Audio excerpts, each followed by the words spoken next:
which is just beyond the other side of this street, was once the heart of the village itself before the canal was put in.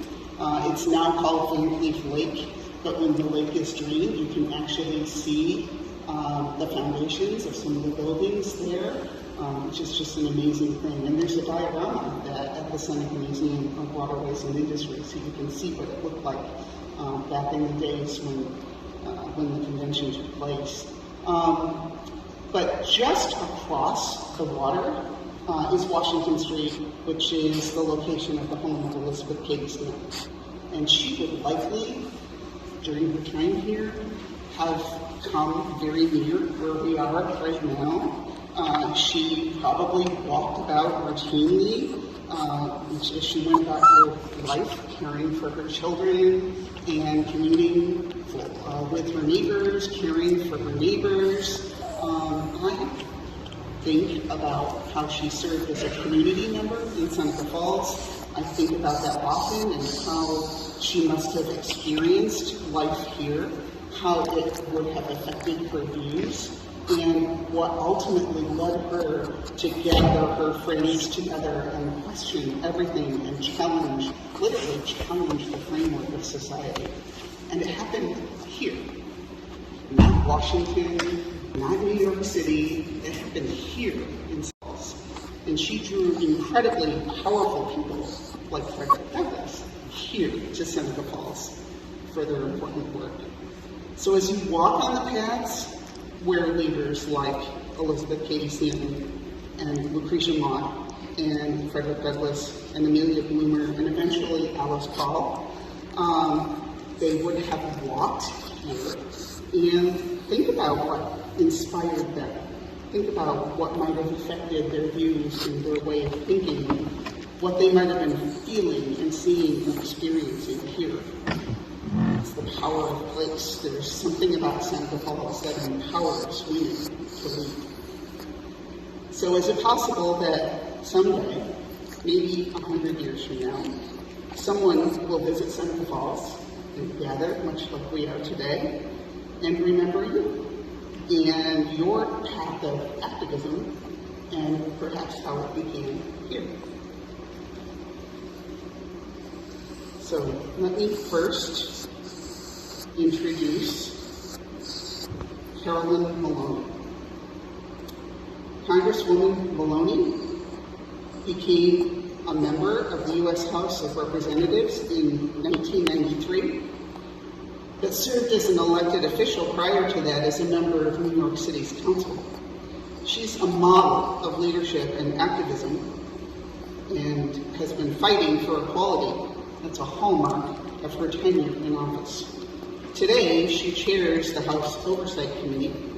She wields a tremendous amount of power in Washington. She's fought for health care for women and children and has been a champion fighting for measures to combat violence and sexual assault against women. And she's the chief House sponsor for the Equal Rights Amendment.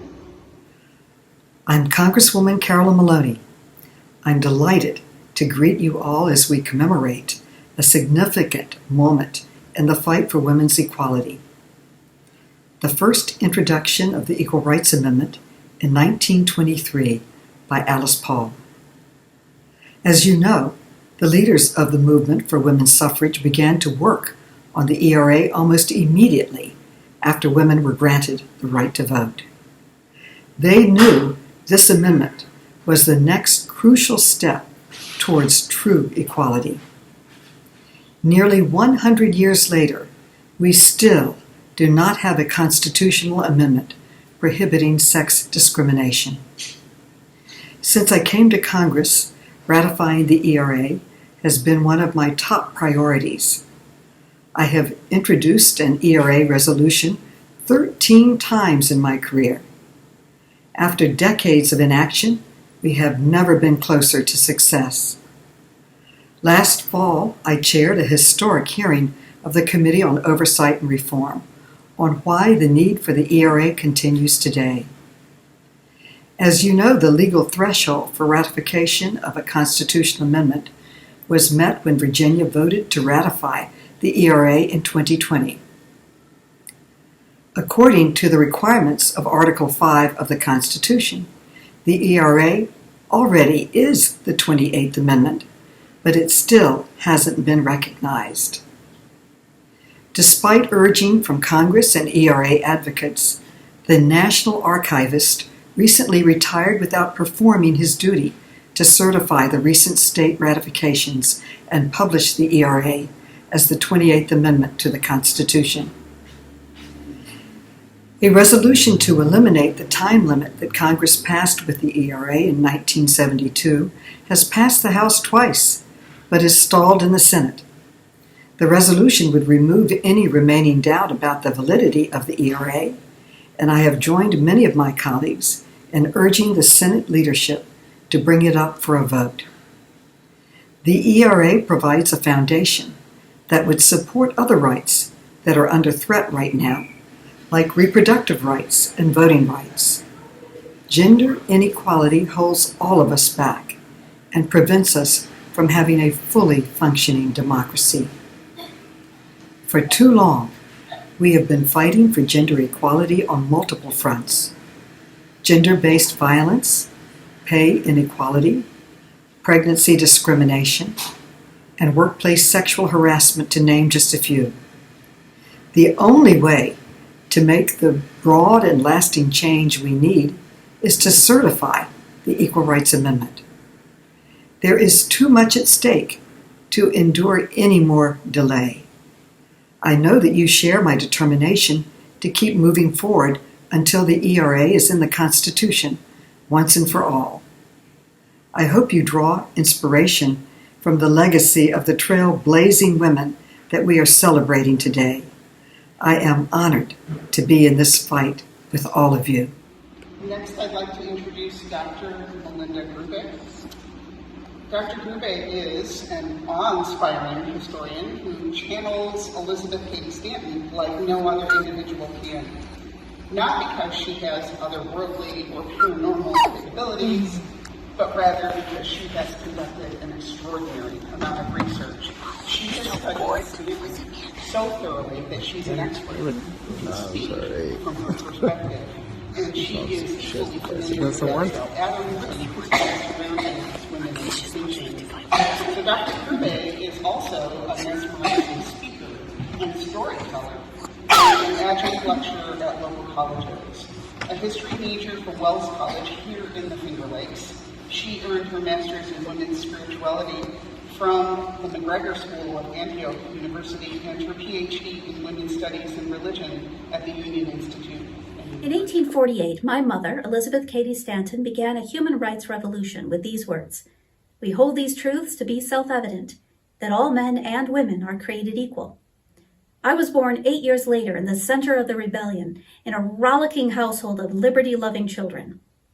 Not long after graduation from Vassar, I married an Englishman and, in so doing, lost my American citizenship, but not my love for this nation and the ideals of liberty and equality my mother and her friends proclaimed and defended in the Declaration of Sentiments.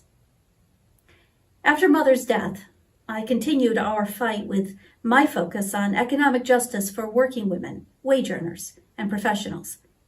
I rejected ladylike strategies and found more in common with the militant Alice Paul than with the conventional Carrie Chapman Catt of the National American Woman Suffrage Association. Instead of yearly conventions attended by the already converted, I plan spectacular suffrage parades and use new technology like radio and film to fight for suffrage. In 1920, after 72 years of effort, the 19th Amendment guaranteed the right to vote for American women. I should say, it guaranteed the privilege of voting to some American women. Poverty and racism kept large numbers of women away from the polls. Just as my mother and I had predicted, winning the vote, however glorious a victory, did not solve our problems. In 1923, my sometime ally and sometime rival in women's rights agitation decided it was time to write women's equality into the Constitution. She chose Seneca Falls, the birthplace of the women's rights movement, as the place to launch the Equal Rights Amendment. Seneca Falls is my birthplace too, so I was surprised to find that I was not invited. Maybe she didn't want to deal with my mother's radical reputation. Perhaps she didn't like that I did not believe a constitutional amendment would solve all our problems any more than suffrage did. Luckily, the people of Seneca Falls insisted upon my presence, and so I came. What a time we had! There were speeches, of course, and inspirational entertainment by Van Cleef Lake. There was an opera singer, and the girls of Seneca Falls danced in costumes as goddess-like figures. Then all the women from the National Woman's Party climbed into automobiles and drove to Rochester to pay their respects at Susan B. Anthony's grave. I must tell you that I was not very happy with Alice Paul. She ignored Elizabeth Cady Stanton's contributions in favor of Susan B. Anthony. As my brother Theo said, Susan B. Anthony had as much to do with the declaration of sentiments as the man on the moon. I also wasn't happy that she told me to keep my speech short. The nerve of that woman. The girls in Seneca Falls dressed as goddesses of truth and progress, but we suffragists were just people and prone to all of humanity's sins, conflicts, and jealousies. My mother had no patience with the idea that women are naturally more virtuous than men. Democracy is a flesh and blood affair, gritty and imperfect. We don't demand equality because we are better. We demand equality because we are human. It is important to note that the women of 1923 had our disagreements. It is more important to note that despite this, we worked together. Lucretia Mott was not sure at first that demanding the vote was wise. "Lizzie, they will make us ridiculous," she said. Then she rolled up her sleeves and worked for the right to vote for the rest of her life. I wasn't sure that an equal rights amendment would solve all of our problems, but I saw that it was a good start and a necessary step in our long journey to equality. Progress requires that people who disagree respect each other enough to work together. So yes, we must know when to compromise. We must also know when to refuse to compromise. 10 years before Alice Paul introduced the Equal Rights Amendment, she organized a magnificent parade, which would become known as the first civil rights parade in Washington, D.C. But under pressure from Southern white women, she asked Black women to march in the back. She thought she could justify the compromise, but it was a compromise she was willing to take with other people's freedom. Ida B. Wells and Mary Church Terrell, two of America's greatest human rights advocates, stood firm against this bargain with injustice. They and many other African American women marched boldly and proudly that day, side by side with white women. It is important to remember that. Remember that Black women like Ida B. Wells, Mary Church Terrell, Fannie Barrier Williams, and Frances Ellen Watkins Harper worked as hard and harder than white women for the right to vote, the right to equality. But Southern Black women had to wait until 1965 when the Voting Rights Act finally guaranteed the right to vote for African American citizens. Remember that Latina women like Jovita Adar and Adelina Otero Warren stood up for all of us, but many Latina voters had to wait until 1975, the year when the Voting Rights Act was amended to end discrimination against Spanish speakers. It is good to remember our history and to celebrate the thousands of women dressed in white who marched with their suffrage banners high. Remember the Black women who stood up to Alice Paul and refused to march at the back of the parade. Remember Mabel Ping-Hua Lee, a Chinese-American suffragist who led thousands of women in a mighty parade up Fifth Avenue. She carried the banner of freedom for all American women, but had to wait to vote until 1943, when the United States government recognized Asian Americans' full citizenship. Remember Zitkala Sa, a Dakota suffragist who demanded justice for First Nations women, whose voting rights were denied in many states until the 1950s, unless they agreed to give up their culture and language. All of these women and so many, many more are part of our women's rights story. I have only shared a few names of women from my own time, but each generation is rich with women's courage and tenacity. Back in 1923, I was nostalgic about Seneca Falls. I grew up there, but it belongs to all of us. I am proud of my mother's legacy, but my daughter and my granddaughters gave me hope. What I said to the girls and women of 1923, I say to you today. Those who take the first step are great. Those who take it and then follow it, never flagging step by step on to the goal are greatest. All hail to the loyalties of women to women. All hail to youth and its initiative. All hail. So in that spirit, I welcome you to Seneca Falls and thank you for the role you will play today during this Convention Day celebration. You are powerful. You are needed. And whatever your background, whatever your gifts, you are a part of this story. All hail the Seneca Falls Convention. All hail the Equal Rights Amendment. All hail the women who marched, taught, legislated, wrote, danced, preached, sang, and protested for human equality. All hail the women who answered the call. All hail the women who were told to march in the back but refused to back down. All hail the women who were not invited but showed up anyway. Banners held high, and eyes set on the still distant prize of freedom. 38 states have ratified. That's what it takes to change the Constitution. 38 states. 75% of the states, and not half the states, no, it's 75% have ratified. Okay, federal government, you're not doing your work. So we will sue you because you're not doing your work. And this is in the Constitution. 75% of the states have ratified. You publish, but it's not published. So what we're doing is we're now going through the states to say, hey, look, states, you, New York, you, Rhode Island, you, Michigan, you ratified this thing, and you know what? The federal government's not listening to you. So your states' rights, and that's where people really, you and I, speak through our states. Your states' rights are being violated. And so that's the lawsuit. And now I want to introduce, with permission from the mayor, Wendy Murphy. And she's going to speak to us about the lawsuit and about the importance of the Constitution. And I really believe we legally can change the Constitution, we can amend it. And so the 19th Amendment was the right to vote. The 28th Amendment is the Equal Rights Amendment, pending, but next year's the 100th anniversary, so we'll do our best. Now we'll hear from Wendy Murphy. Good morning, everyone. Thank you for inviting me to say a few words about the Equal Rights Amendment, or the ERA. My name is Wendy Murphy. I'm an attorney in Boston, where I have been specializing in women's rights for 35 years. I became a lawyer because when I was about 10 years old, I told my dad I wanted to be a firefighter just like him. And he told me that women could not be firefighters.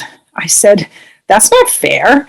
And I became a lawyer because I thought I might be able to help change that law. It just didn't make sense to me. Over the years, I've met many women and girls who have similar stories to tell about when they learned something that seemed unfair to them, something about what a woman or a girl couldn't do, something that inspired them to pursue a career where they might be able to make a difference, make things a little better, a little bit fairer. As a young lawyer, I noticed 4 special words on the outside of the Supreme Court building in Washington, D.C., and maybe you've seen them too. They say equal justice under law. I believe deeply in this concept, but when I was a young lawyer, I knew this wasn't true. I knew that women were not equal under the law, and I decided to dedicate my career to finding a way to make those words a reality for women. As an attorney, I have the special privilege of being able to change the law by going to court. Some people change the law by going to their state legislatures, but courts can make new laws too. And lawyers are the ones who make it happen. I'm sure you've heard of Miranda rights, for example, the law that says police have to tell people that they have a right to remain silent. Well, that wasn't passed by a state legislature. That was created by the courts. And it's a good rule. It's a good law. We create laws in many different ways, but the most important laws in our country are the ones in the Constitution. When a right is in the Constitution, it carries a lot more weight than all the other laws. But women don't enjoy full constitutional rights. None of the laws in this country work well for women because we don't have basic constitutional rights to equality, especially to equality under the law. And that's because when our nation was founded in 1776 and when our Constitution was adopted a few years later in 1789, women were not even considered persons. It's true. We were considered the property of our husbands and our fathers, and we had no rights, really, because we were seen as existing only in private, in the home, as moms and wives. We weren't supposed to exist in the public sphere alongside men. We were just supposed to stay behind closed doors and not be bothered with politics and public life. In fact, if you read some of John Adams' letter to his wife, remember John Adams was one of the persons involved in the founding of our country and in the drafting of the Constitution. And when he was communicating through letter writing to his wife Abigail right before our Constitution was adopted, you'll see that Abigail wrote to him that she was very concerned about what our Constitution would say about rights for women. Well, Abigail was right to be concerned. Even when the Bill of Rights, the first 10 amendments to the Constitution, was adopted in 1791, and these were very important amendments because they gave rights to people, things like freedom of speech, freedom of religion, the right to a fair trial. Those rights were not applied to women. Women had very limited rights at all.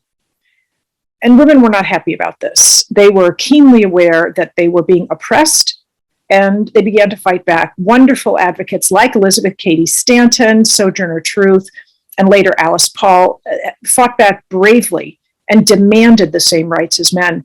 In the famous 1848 Declaration of Sentiments, women boldly mocked the Declaration of Independence that decades earlier had declared all men are created equal. And the women wrote instead, all men and women are created equal.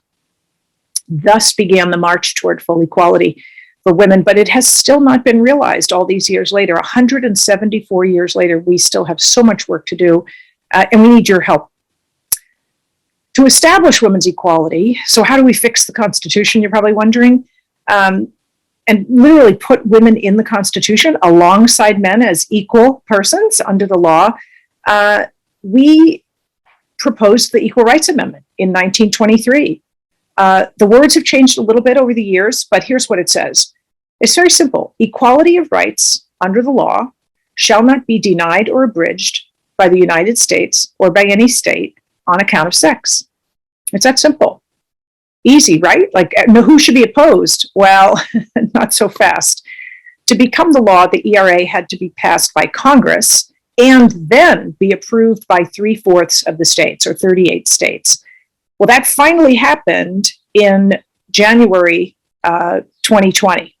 It passed Congress in 1972, and it was finalized by the states in January 2020. Women were so excited because we believed we were now fully equal under the law after a very long fight, but we were disappointed because the ERA was then blocked by the Trump administration, and after that, it was blocked by the Biden administration, and it remains blocked today. Both presidents said, we can't put the ERA into the Constitution because not enough states approved the ERA. We didn't get to 38 states before a deadline expired in 1982. Well, a lot of law professors and scholars who study the Constitution believe the deadline is not valid and that the ERA is valid. But it's still being blocked. And women across the country are very upset about this. Why would anyone block the Equal Rights Amendment based on a technicality like a deadline? All the states, all the people agree that women should be equal. Over 90% of the American public believes women should be equal. Why would the ERA be blocked by anybody when you know that this is the will of the people and that women have certainly earned their place as fully equal persons? We fight in wars, we pay our taxes. Why wouldn't we be fully equal under the law? Without the ERA, just let me explain why it's so critically important. Because we've done so well over the years and we've made a lot of advancements. Well, here's why the ERA is still important today, even though women have made a lot of strides. Without the ERA, all of our rights, all of them, are subject to second-class treatment by the government and by the courts, which are also the government. But with the ERA, it would be illegal to give women lesser legal protections than other people. That's how simple this is. Without the ERA, it's legal to treat women worse. With the ERA, it's illegal under the Constitution. And again, nothing's more powerful than the Constitution. For example, many women today do not receive equal pay for doing the same work as men, even though the law says they're entitled to equal pay. Well, that's because there's no guarantee in the Constitution that requires equal pay laws to be enforced equally on women's behalf. See, the Constitution creates the roots through which the strength of other laws, like equal pay laws, are determined. Even something as simple as going to get a license for your dog could work differently for you simply because you're female. It usually doesn't happen with a dog license, but the point is that it could because there's nothing unconstitutional about treating women differently. Putting the ERA in the Constitution would change that. Well, just like in the early 1900s, women today are still fighting to get that ERA in the Constitution. And to do this, we are focused on two strategies. One is getting President Biden to disregard that deadline and stop blocking the ERA. That's something he has the power to do. And we're working very hard to basically persuade him to do the right thing, unblock the ERA, let it get into the Constitution. There's no reason to keep blocking it. And the second thing we're doing is we're filing lawsuits in courts around the country to ask judges to rule that the ERA is the law of the land, that women now have full equality. Well, some of those lawsuits that have already been filed include one right here in New York. And the Elizabeth Cady Stanton Trust is taking the lead in those lawsuits, fighting just as hard as Elizabeth Cady Stanton herself did for women's equality way back in the day. If you want to get involved, and I hope you do, please let us know. We have a lot of work to do, and we are more invigorated today than ever before. We see how young people are excited about making this world a better place. Young people today are amazing, the way they use social media and just their skill set and their passion for humanity and things that matter. We need your help. I know you see it too, how much young people care about this world. It gives me great hope that things will continue to improve for women and girls in this country. With your help, we can get the ERA over the finish line and establish women as fully equal citizens in this wonderful country once and for all. Thanks so much for listening.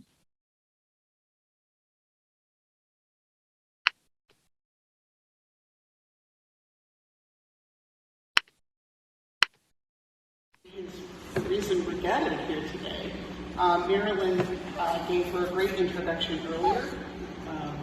Soon to be recipient of the Gold Award, I believe, Hannah Doe.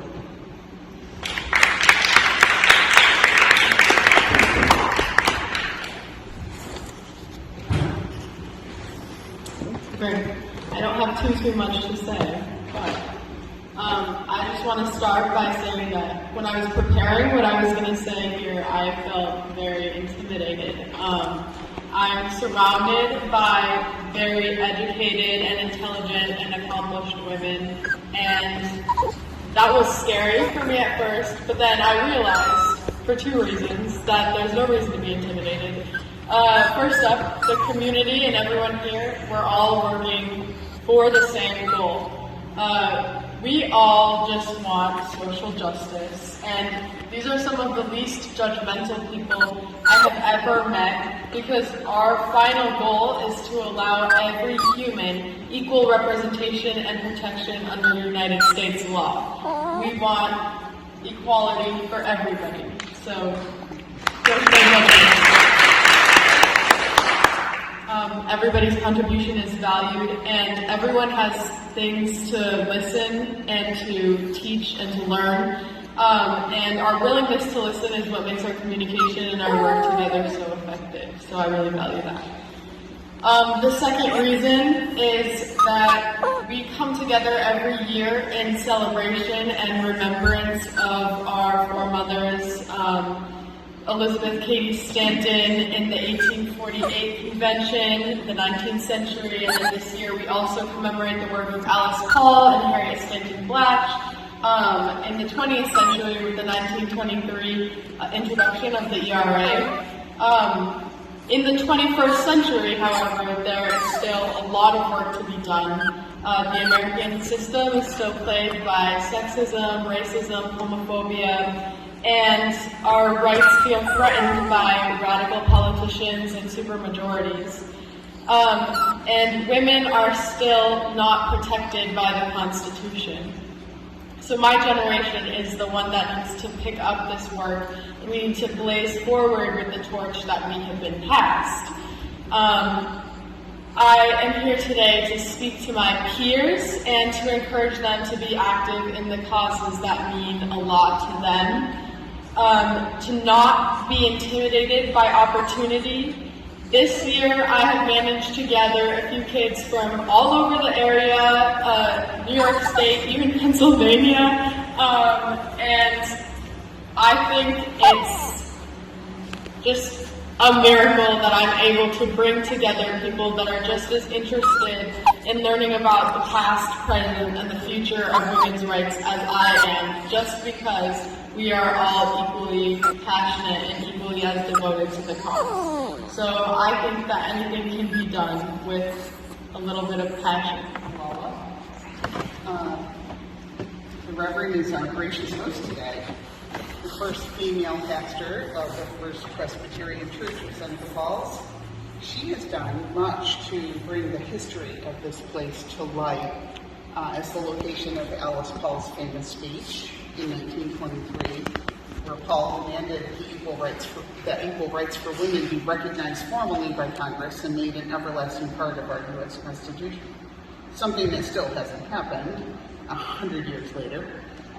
Reverend Entwalla is a shining leader for women as a member of the clergy, and she and I were just talking a few minutes ago about role models. She has personally been a role model for me for several years as a woman of influence, because she bridges activism with spiritual wellness and social justice with peace. And she teaches others by example in a most incredible and subtle but powerful way. So please join me in welcoming Reverend Leah Entwalla.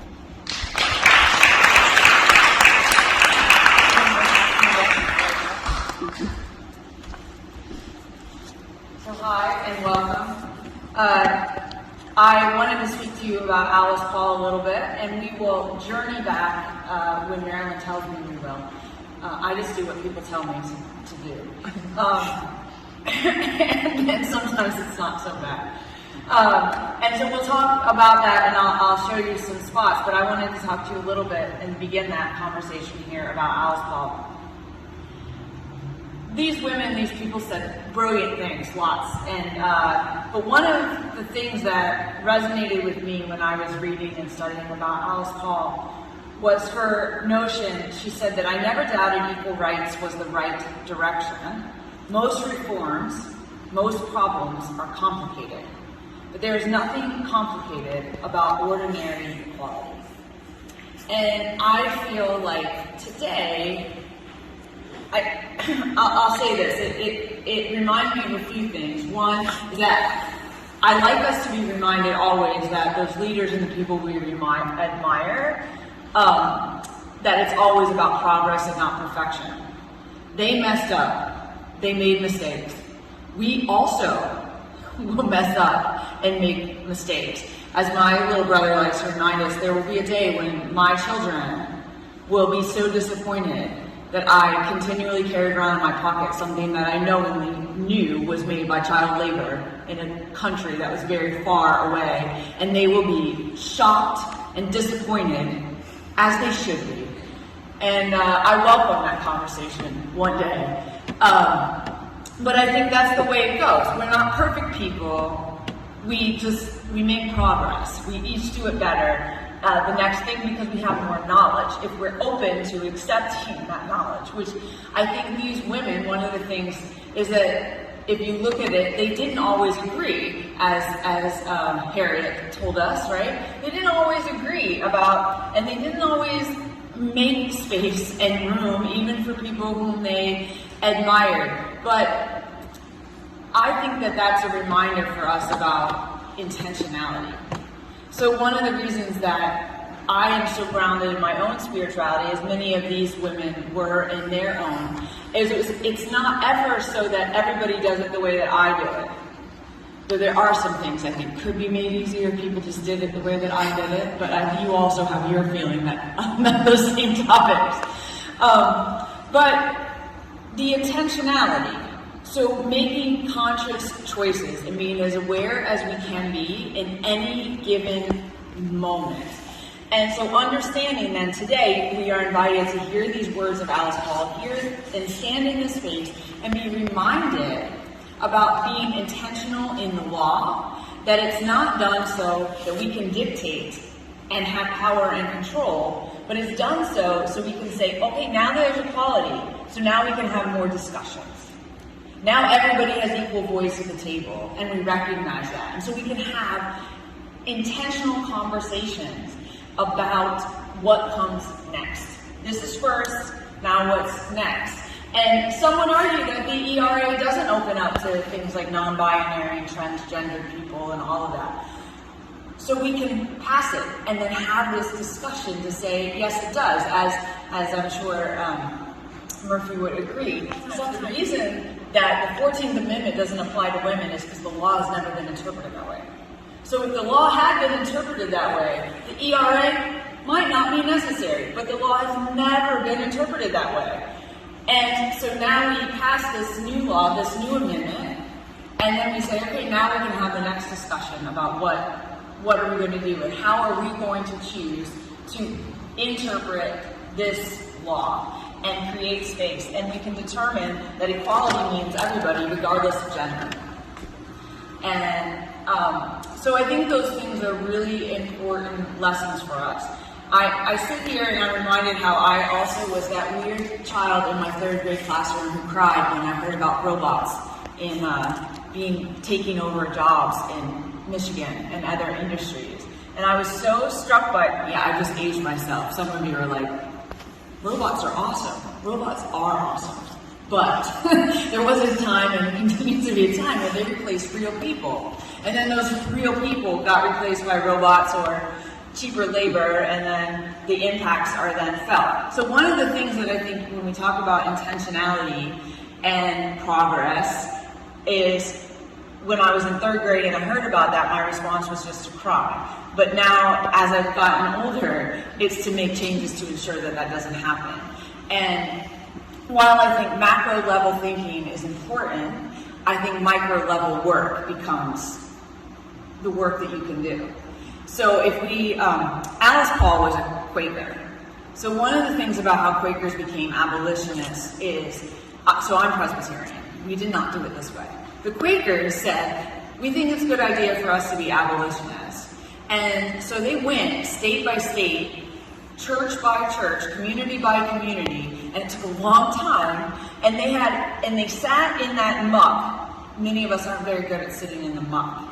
But they sat in that muck, right, and allowed for the change to happen organically at a micro level, so then they became, as a whole denomination, abolitionists. So in the Presbyterian denomination, we do it differently, like the U.S. Constitution, because your system is based on our system of government, our church polity. It's just an aside. So it's representative, which means you elect people that will represent your area and go on, but they are always inclined to speak their conscience. And then if that conscience makes a decision, then it kind of just, that's the law now, and it just showers down on everybody. But there's still a lot to be said for that micro level approach, that of going around into each little community and changing the mind, which is the work that we get to do. So you get to leave here and go into your community, which might be other people your age. It might be other people in like-minded organizations, and you get to affect change there. So for instance, one of the things that I'm passionate about now is housing insecurity. Well, I can't suddenly give everybody a house in the United States. I wish I could. But what I can do is look at our local laws and see what are the barriers to equality, local equity here. what are those things that would be most helpful to getting rid of housing insecurity in Seneca Falls. And then I could help create things based on other people who've done this work by studying and see how those things can apply, because every community is different. And then we can kind of be then a model for how to do it in other areas and places. And so that working in our things, being aware of what's happening at a micro level. Sometimes the focus is always on the federal level, but who we elect in our local offices, at our school boards, at our town councils, at the boards of every committee that is in your community and what they are doing, it's that awareness at all around, because those things all are connected. They all impact each other. They all fold onto each other. And sometimes we recognize that the power is always in one central place. But how do we share that? How do we pass the torch, right? And share for new ideas and new ways of being, and instead of this is how we've always done it. And I think that's what Alice Paul, in creating the Equal Rights Amendment and declaring that it should be made into law, and I'm willing to help in whatever way to make that happen, Pauline, is saying that we are not, once we give people equality, we don't get to decide how they use that equality. But everybody should be guaranteed it. Everybody should be recognized by the law as being a human being. And then whatever label you want to apply to yourself after that. And so I invite you to look at those things and have discussions with leaders so that you know how to become a leader yourself. And just don't be so hard on yourself. Women are so hard on themselves about having to be perfect before we do anything. No, we don't. We don't have to be perfect before we do it, because even in our striving to be perfect, we will still stumble and bumble our way to functioning human beings. And so let's just invite in the chaos. One of the taglines I use in my email, and then I'm going to close, is by a French poet named Colette, who says, "You will make mistakes, so do them with enthusiasm." And I fully believe that we should do that. So let us thank you for coming here. So as we were talking, Reverend Leah, as we were talking about how COVID has defined the new normal, that's our job here, is to think prospectively and define the new normal. Because equal means equal, as you put it, Pauline. Now I get to introduce Nikki Velassi, who is currently the president of the Central New York chapter of the National Organization for Women, which is the nation's largest organization working to advance women's rights and improve women's lives. Now, New York aims to protect and promote reproductive justice, secure workplace equality, combat racism and homophobia, and end discrimination and violence against all women. New York State now represents thousands of women statewide. Nikki is a powerful leader who is a role model, again, for women who want to make a difference. Her efforts include getting women into positions of leadership so that they can fight for equality. And she is a change maker in the spirit of our foremothers. Please join me in welcoming Nikki Velassi.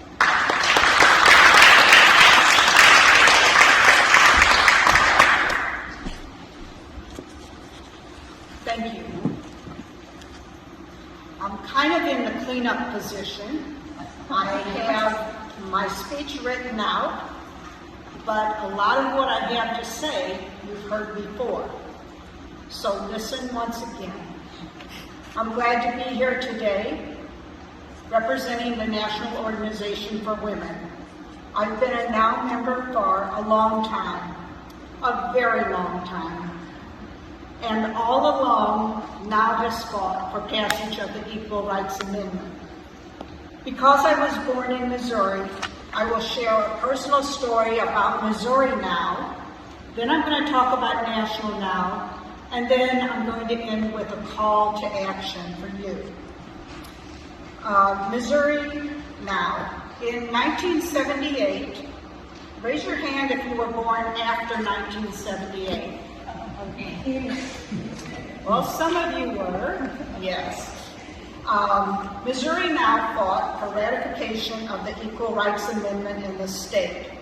It started with a rally in Jefferson City on February 12th.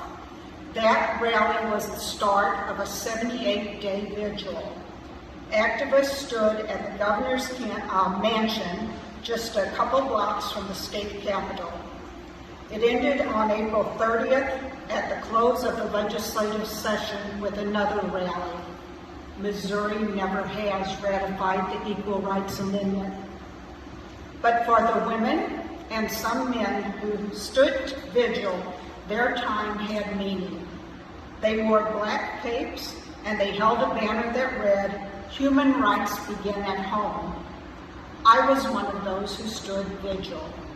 I was a student at the University of Missouri, and I made the short trek from Columbia to the state capitol. I only stood vigil for one day. I want to share with you a couple snippets from the law that was kept during that vigil. On March 13th, Mary Emery writes, "The wind blew for 2 hours. I talked to my banner, asking it to stop flipping and flapping. I said, 'You might as well be up on that hill. You sound like the legislators.' And then it started to rain, and it rained for 4 hours." Kathy Samar on April 3rd wrote, "I planned from the beginning to spend my birthday on the vigil site. I felt inside that I needed to be there on my birthday.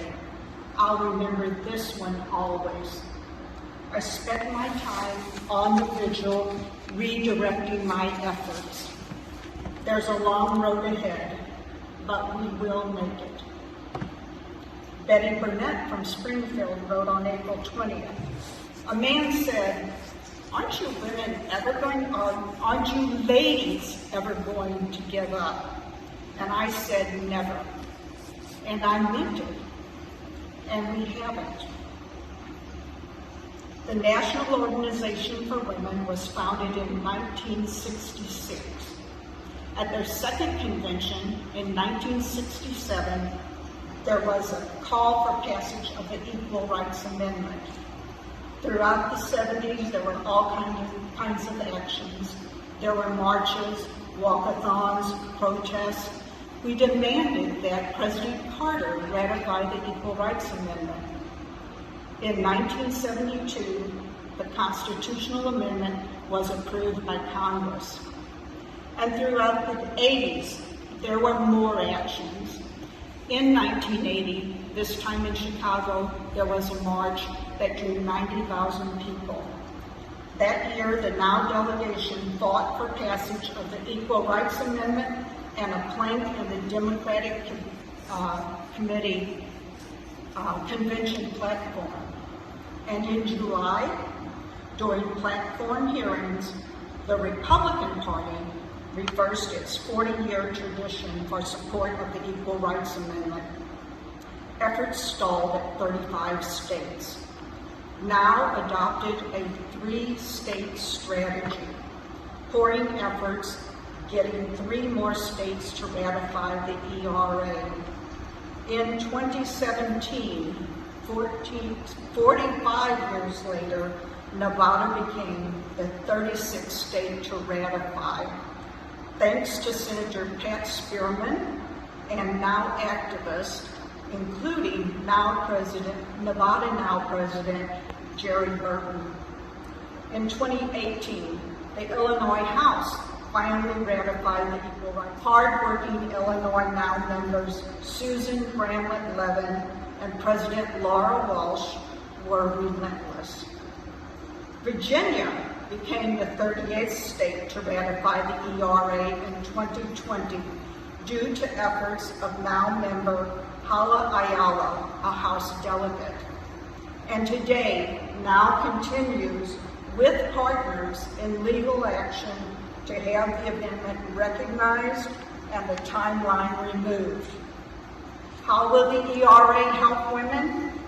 with pay inequity, pregnancy discrimination, violence, sexual assault, rape, discrimination in insurance, and in military policy.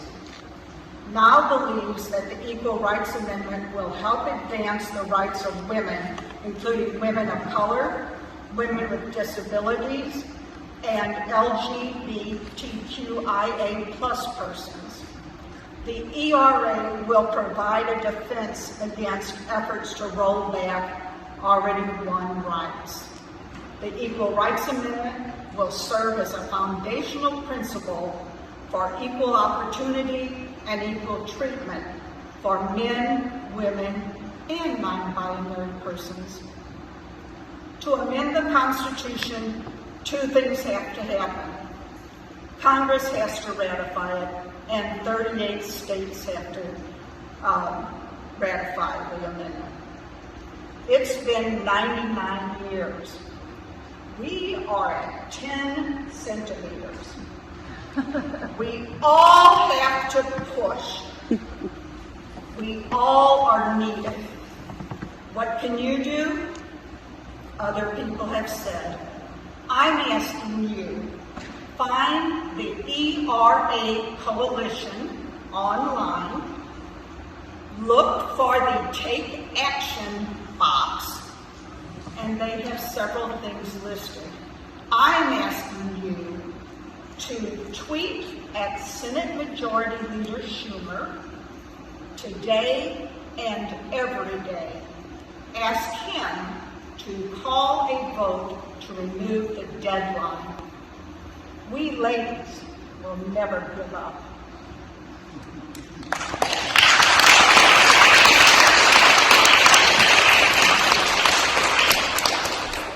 What do we want? Equality! Now! What do we want? Equality! When do we want it? Now! I have more. Put on the heat! Out in the street! People's power can't be seen. Put on the heat! Out in the street! People's power can't be seen. You're not very loud. Are you ladies good enough? No. Women's rights are human rights. Women's rights are human rights. Women's rights are human rights. Women's rights are human rights. Okay. Ain't no power like the power of the people. Because if there are power of the people, don't stop. Ain't no power like the power of the people. Because the power of the people don't stop. Well, It's better if you sing that one. People united won't be defeated. People united won't be defeated. People united won't be defeated. People united won't be defeated. All right, Marilyn.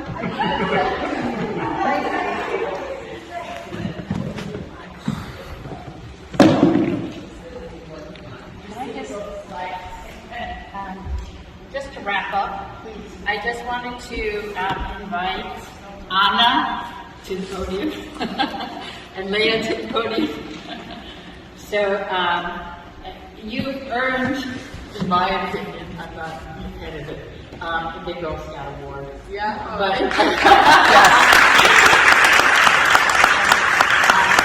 I believe you've also earned the Alice Paul Award.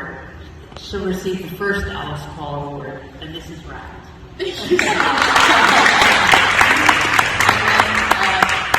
a lot of red in here, right? A lot of red. So I have an additional carpet.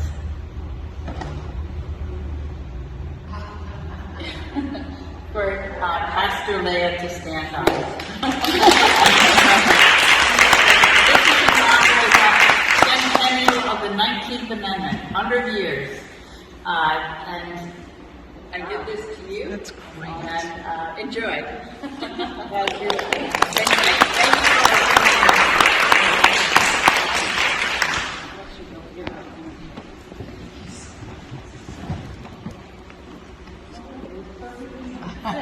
Thank you. Marilyn, do you want to, would you come up and help roll call? Books are ERA rally and educational and inspiration to all of you. I hope to carry on with the progress that we've made so far, and we're going to do it hopefully by 2023. I hope to meet you all back here next year during convention days, and we'll do some more exciting things with students. And so now the students, if they would, Reverend Leah will give you a brief talk and your first stop on your walking tour of Seneca Falls.